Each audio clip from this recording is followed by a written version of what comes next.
Ang pananagasa sa Vancouver, Canada. 11 ang kumpirmadong pumanaw sa isa sa pinakamasahol na mass casualty sa kasaysayan ng lungsod. Ang maliit na kalye sa tabi ng Fraser Street ay masigla at maingay dahil sa mga Pilipinong nagdidiwang ng ikalawang taon ng Lapu-Lapu Day Block Party. Malalanghap ang mga pagkaing Pinoy sa maraming food trucks noong Sabado. Pero bago matapos ang selebrasyon, isang nakagigimbal na pangyayari ang bumulaga. Siguradong magugulat ka sa malalaman mo na walang kinalaman sa piyesta o sa selebrasyon ang pananagasa sa mga Pilipino. Subalit, dahil sa matinding panlulumo, mayroong mga naniniwala at marami din namang naghihinala. Ang tanong, totoo ba?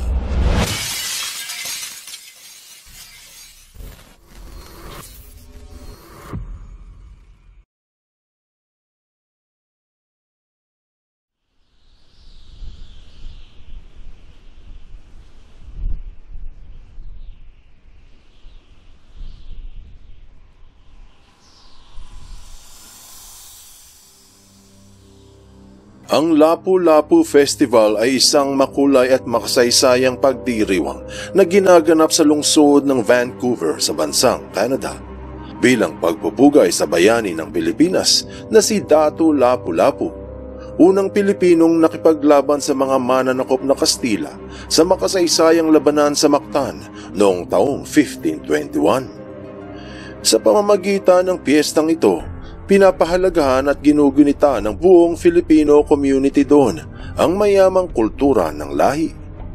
Ginaganap tuwing buwan ng Abril ang selebrasyon na hindi lamang simpleng pag-alaala, isa rin itong okasyon upang ipamalas ang kakayahan ng lahing Pinoy sa mga bagong henerasyon ng Filipino-Canadian. Siyempre, kapag may piyesta, merong kainan.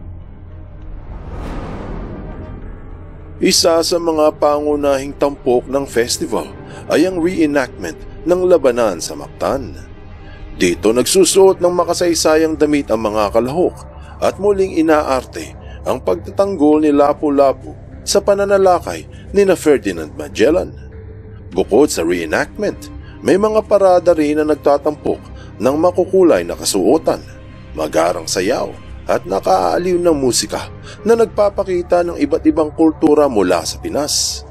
Hindi mawawala ang mga pagtatanghal ng mga katutubong sayaw tulad ng tinikling, sinulog at ati-atihan. Mayroon ding mga paligsahan sa sining, pagkanta at pagtulak para sa lahat ng edad.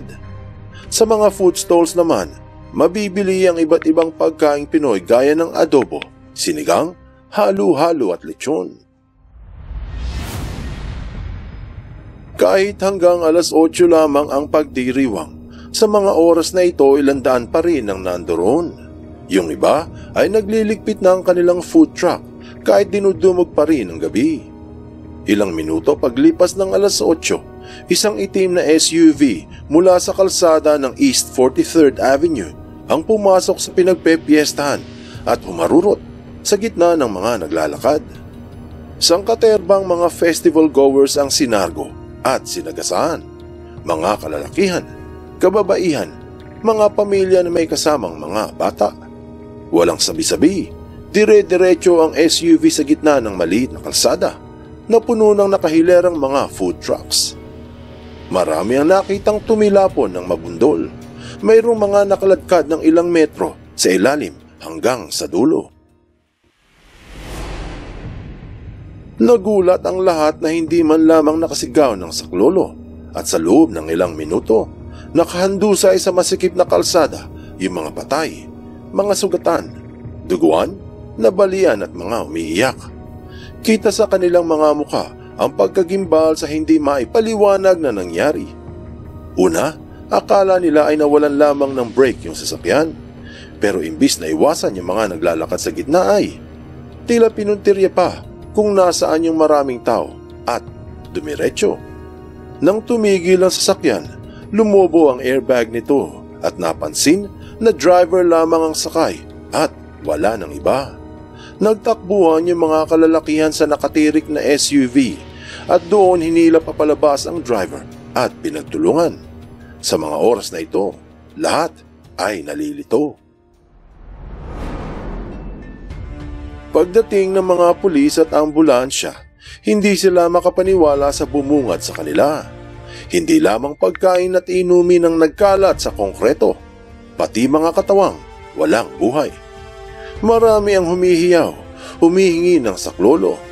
Marami rin ang sugatan, bali-bali ang buto, duguan ng muka at nakahilata sa kalsada. Nagsagawa ng CPR ang mga nasa ambulansya, pati mga polis, kasali sa pagtulong sa mga nasagasaan. Paglipas pa ng ilang minuto, marami pang ambulansya ang dumating, pati mga bumbero ay nagdagsahan din. Pero ang hindi nila alam, marami ang nalagutan ng hininga.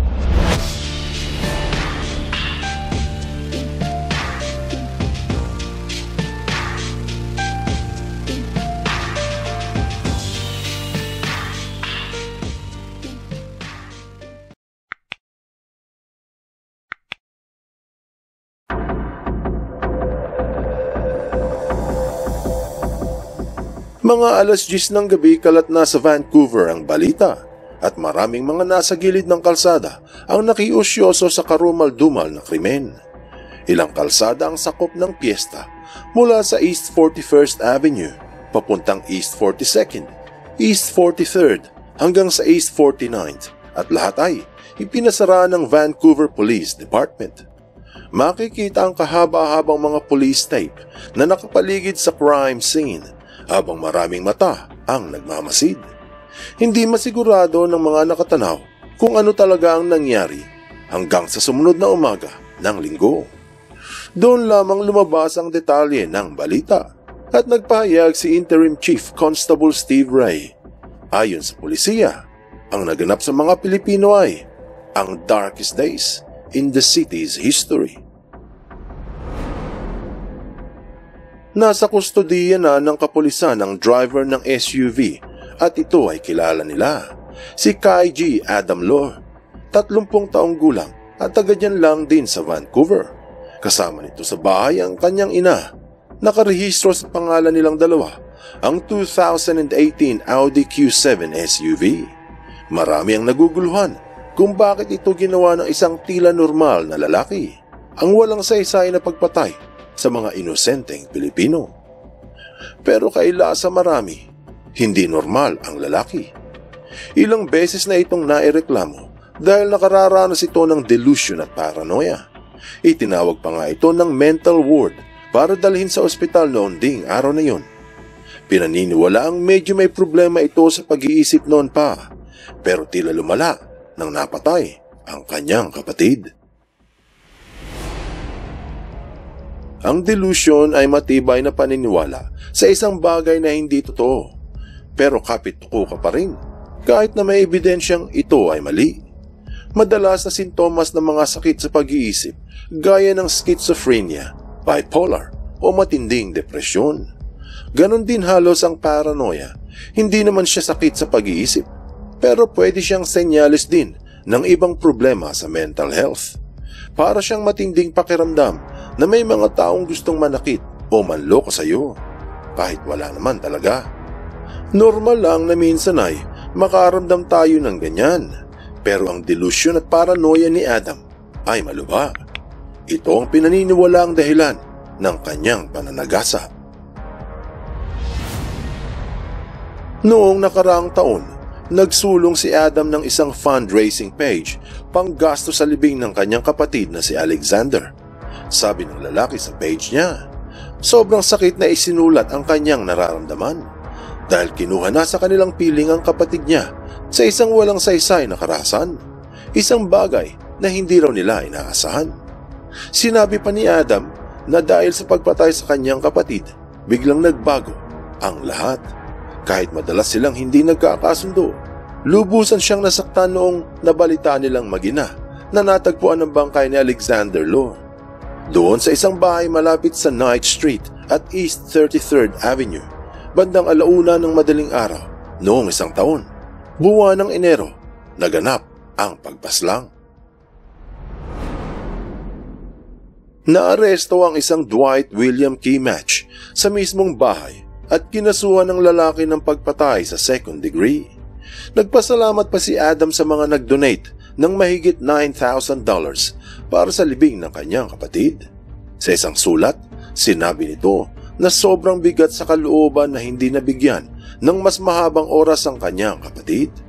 Paglipas ng ilang buwan, noong Agosto, humingi ulit ito ng tulong sa publiko pagkatapos ma-ospital ang kanyang ina dahil sinubukan itong magpakamatay nang hindi makabayad sa bahay.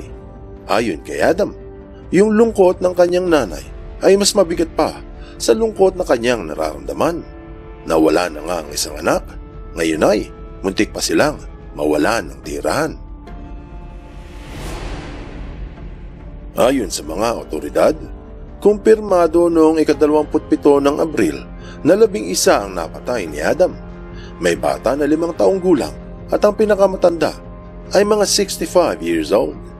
Pero may posibilidad na dumami pa ang mamamatay dahil may mga kritikal ang kondisyon. 9 na ospital ang pinagdalhan ng mga nasugatan at sobra pa sa 100 pulis ang naka-assign sa kaso ng Lapu-Lapu Festival. Ang misyon ay masilip ng lubusan ang katinoan ng salarin at kung paano ito maaagapan bago mangyaring muli ang isa na namang mass killings. Pinariingan din ng mga otoridad sa Canada ang pagtingin at paggamot sa mga may karamdaman sa pag-iisip. Anong aral ang mapupulot dito? Ang piyesta ni Lapu-Lapu sa Vancouver ay isa sa pinakakinagigiliwang pagsasama-sama ng Filipino community doon. Pero ang masayang pagdiriwang ay nagdulot ng nakaluluhang pakikiramay. Alaalang nakatutuwa noong isang taon, ngayong 2025 ay matatabunan ng nakalulungkot na pagkakataon. Dahil sa walang saysay at walang kabuluhang karahasan, dulot ng sakit sa pag-iisip, ilang buhay ang nawala sa piyestang buhay ang pinagdiriwang. Sabi nga nila, kahit sino ka pang nilalang, ikaw ang gagawa ng sarili mong kapalaran. Buksan mo ang iyong isip at hayaang lumalim pa ng lubusan ng iyong pangunawa sa mga kasaysayang kapupulutan ng maraming aral. Tandaan, katotohanan ng susi sa tunay na kalayaan.